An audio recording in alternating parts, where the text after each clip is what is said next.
आप सभी को जय माता दी दोस्तों। आप सब कैसे हैं? तो दोस्तों आज हम इस वीडियो में बात करेंगे कि साधना के 4 नियम क्या हैं। तो दोस्तों अभी तक आपने हमारे गायत्री उपदेश चैनल को सब्सक्राइब नहीं किया है तो कृपया चैनल को सब्सक्राइब कर लीजिए, जिससे हमारी अगली आने वाली वीडियो आप तक पहुंच सके। तो दोस्तों बात करते हैं गायत्री अभिवंदन के लिए 4 बातें भली प्रकार समझ लेना चाहिए, क्योंकि इन नियमों के बिना किया हुआ साधन समुचित फल उत्पन्न नहीं करता। कोई भी कार्य कितना ही उत्तम हो, कितना भी लाभदायक हो और कितना भी सुलभ हो, पर उसे यथाउचित करने से ही सफलता प्राप्त होती है। भोजन करना, जल पीना, स्नान, चलना फिरना, लेटना बैठना, सांस लेना मारना, मलमूत्र त्यागना जैसे साधारण दैनिक कार्यों को भी यदि उनके नियम विधि विधान के साथ न किया जाए तो उस अव्यवस्था के कारण भयंकर परिणाम उपस्थित हो सकते हैं। पर कार्य की एक प्रणाली होती है। अपने निर्धारित मार्ग पर चलने से सब वस्तुएं उपयोगिता प्रकट करती हैं। अवरोध की दिशा में उन्हीं से भरी विपत्ति उत्पन्न हो सकती है। रेलगाड़ी अपनी पटरी पर चलती है। यदि पटरी हटा दी जाए और खेत खलिहानों में होकर चाहे जिधर उसे चलाया जाए तो रेलगाड़ी का लाभ यात्रियों को न मिल सकेगा। पर्वतों से निकलकर एक विशाल जल राशि नदियों के मार्ग से चलती हुई समुद्र तक पहुंचती रहती है। यदि उस जल को नियमित मार्ग से जाने देने की अपेक्षा चाहे जहां होकर बहाया जाए तो उससे जल प्रलय के दृश्य उपस्थित हो सकते हैं। आकाश में असंख्यों ग्रह नक्षत्र अपने अपने मार्ग पर अतीत काल से द्रुत गति के साथ दौड़ते हुए अपना महान अस्तित्व बनाए हुए हैं। वे अपनी विधि व्यवस्था छोड़ दें और चाहे जिस गति से दौड़ने लगे तो वे आपस में टकरा टकरा कर महाप्रलय उत्पन्न कर देंगे। सृष्टि का प्रत्येक कार्य एक निर्धारित क्रिया प्रणाली से चलता है। उस व्यवस्था में गड़बड़ी हो जाने से विपत अवस्था उत्पन्न हो जाती है। प्रत्येक साधना की भांति गायत्री साधना के संबंध में भी यही बात है। उसे नियमानुसार करने से ही लाभ प्राप्त होता है। तो उसमें पहली बात यह है कि साधना को ब्रह्म मुहूर्त में करना चाहिए, अर्थात सूर्योदय से 1 घंटा पीछे ब्रह्म मुहूर्त रहता है। अर्थात सूर्योदय उत्पन्न होने के पहले से लेकर 1 घंटे बाद तक ब्रह्म मुहूर्त में ही आता है। अर्थात इसी समय में ही हमें गायत्री उपासना अर्थात गायत्री पूजा करनी चाहिए। प्राणी रात्रि में निद्रा लेकर अपनी थकान मिटाते हैं और विश्राम के द्वारा शक्ति संचय करके प्रातः काल चैतन्य हो उठते हैं। उस समय हर एक के मन में स्फूर्ति, ताजगी एवं स्थिरता होती है। उस दशा में जो भी कार्य किया जाता है बहुत उत्तम होता है। जिस प्रकार प्राणी रात्रि में विश्राम लेकर सवेरे सक्षम हो जाते हैं, उसी प्रकार सृष्टि के जड़ तो भी रात्रि में विश्राम करने के पश्चात नई चेतना के साथ प्रकट होते हैं। दिन में सूर्य की गर्मी से हर एक पदार्थ में हलचल बढ़ जाती है। वह अपने अपने क्षेत्र में दौड़ धूप करता है। रात्रि आते ही वह गर्मी की उत्तेजना घट जाती है, अंधकार छा जाता है, स्तंभता आ जाती है। वैज्ञानिकों का कथन है कि रात में वृक्ष, वनस्पति तथा अन्य जड़ कहे जाने वाले पदार्थ भी सोते हैं। हमारे धर्म ग्रंथ में सदा से ऐसा ही मानते आए हैं, इसलिए उन्होंने रात्रि में पेड़ों के पत्ते न तोड़ने की, जलाशयों में हलचल उत्पन्न न करने को धर्म नियमों में सम्मिलित किया गया है। रात्रि की निंदा लेकर प्रातःकाल भगवान भास्कर की नवीन सूक्ष्म किरणें 1 घंटा पूर्व से ही आनी आरंभ हो जाती हैं। पौ फटना बहुत देर पहले शुरू हो जाती है। यह प्राथमिकता प्रकाश उन सूक्ष्म किरणों का ही होता है।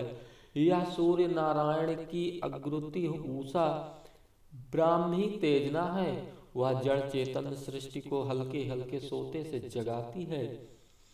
दयामयी माता जैसे प्रातःकाल बालक को जगाकर उसे मलमूत्र से निवृत्त कराती है, हाथ मुंह धुलाकर स्नान कराकर नवीन वस्त्र पहनाकर सुसज्जित कर देती है, उसी प्रकार भगवती उषा इस समस्त सृष्टि को अपने ब्रह्म स्पंदों द्वारा जागृत, चैतन्य और प्रफुल्ल बना देती है। इस प्रफुल्लता से वन उपवनों में पुष्प खिलखिलाकर हंस पड़ते हैं, पौधे हरे भरे हो जाते हैं, पशु किलकारियां मारते हुए उछल कूद मचाने लगते हैं, पक्षी अपने मनोरम संगति से दिशाओं को देते हैं, कीड़े मकोड़े अपने बिलों में से मुंह चमकाकर इस नवचेतना का दर्शन और अभिवंदन करते हैं। वायुमंद मलय बहाता है, पृथ्वी अपनी गंध से वातावरण को सुगंधित कर देती है, जल की शीतलता चम और अनुभव होती है, अग्नि का तेज चैतन्य अरुण प्राची दिशा को चित्र सा सुंदर रंग बिरंगा चित्र कर देता है। यह समय सब प्रकार से दिव्य है। वैज्ञानिक कहते हैं कि प्रातः काल की वायु में ऑक्सीजन तथा ओनियम के प्राणप्रद तत्व अत्यधिक मात्रा में रहते हैं। आध्यात्मिक आचार्य कहते हैं कि ब्रह्म मुहूर्त में सतोगुण का प्रभाव बड़े संतोषजनक परिणाम में प्रवाहित होता है। सभी दृष्टियों से प्रातः काल का समय सर्वश्रेष्ठ है। इस श्रेष्ठ समय को उपयोग जीवन के सर्वश्रेष्ठ कार्यों में किया जाना चाहिए। ऐसा कार्य है आत्म कल्याण। इससे बढ़कर कोई महत्वपूर्ण कार्य जीवन में है ही नहीं। इसलिए प्रातः काल का ब्रह्म मुहूर्त संध्या वंदन के लिए नियोजित किया गया है। दोपहर, तीसरे पहर, रात, विरात, यूं तो किसी भी समय भगवान का नाम ले सकते हैं, आत्मचिंतन कर सकते हैं, पर इस समय का महत्व निराला है। बाजे जो चाहे जब बजते रहते हैं, पर शादी, पुत्र जन्म, उत्सव आदि के समय पर बजने वाले बाजों में कुछ दूसरा ही उत्साह होता है। ब्रह्म मुहूर्त की तुलना अन्य समयों में नहीं हो सकती। संधि काल को कहते हैं। रात्रि और दिवस का जिस समय मिलन होता है वह संधि कहलाती है, और उस मिलन काल में ही की हुई उपासना संध्या है। प्रातः काल और सायं काल की सूर्योदय और सूर्यास्त की दोनों संध्याओं में आध्यात्मिक उपासनाओं का विधान किया गया है, पर इन दोनों में प्रातः काल तो अत्यधिक आवश्यक है, क्योंकि उसकी श्रेष्ठता संयम काल की संधि से अनेक गुनी अधिक है। यदि छोड़ना हो तो सायंकाल की संध्या छोड़ी जा सकती है, पर प्रातः काल की उपासना के लाभ से तो किसी को वंचित रहना ही नहीं चाहिए। उपासना में दूसरी जानने योग्य बात यह है कि पूर्व की ओर मुंह करके साधना किया जाए। यह सर्वविदित है कि उत्तर दिशा में पृथ्वी का केंद्र ध्रुव होने के कारण उधर से एक चुंबकीय शक्ति प्रवाहित होती है। कुतुब मुनिया यंत्र की सुई अपने आप उत्तर दिशा की ओर मुंह कर लेती है, उसे कितना ही घुमाइए सुई उत्तर में ही रहेगी। कारण यह है कि उत्तर ध्रुव का चुंबकत्व उन सब पदार्थों को अपनी ओर खींचता रहता है जिसमें चुंबकत्व शक्ति का अंश विद्यमान है। मनुष्य के मस्तिष्क में भी चुंबकत्व शक्ति होती है। यदि हम उत्तर को सिर करके सोते हैं तो रात्रि को मस्तिष्क चैन से नहीं बैठने पाता, उधर खींचता रहता है और रात भर स्वप्न आते रहते हैं। इसलिए कर्मकांड ग्रंथों में दक्षिण को पैर करके अर्थात उत्तर को सिर करके सोने का निषेध किया गया है। जैसा कि भौतिक चुंबक ध्रुव उत्तर दिशा में है, वैसा ही आध्यात्मिक ध्रुव पूर्व दिशा में भी है। सूर्य की दिशा पूर्व में है। पृथ्वी पूर्व काल में जिस दिशा में थी उसे पूर्व कहते हैं। पूर्व की वायु में अधिक प्राण एवं चैतन्यता होती है। तीसरी योग्य बातें यह है कि मेरुदंड को सीधा रखना चाहिए। डॉक्टर लोग बताते हैं कि शरीर की आधारशिला मेरुदंड है। यदि मेरुदंड पीठ की रीढ़ की हड्डी कट जाए तो मनुष्य का प्राण नहीं बच सकता। यह आधार दंड छोटे छोटे 33 अस्थि घटकों से मिलकर बना है, पर इसके भीतर बड़े बड़े आशी तंतुओं का गुंथन है।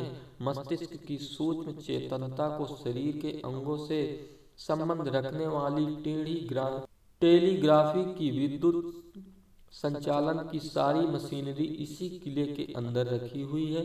शरीर शास्त्री मेरुदंड को महत्वपूर्ण मर्म स्थान मानते हैं और इसकी सुरक्षा के लिए वह सदा सीधा बैठने का आदेश करते हैं।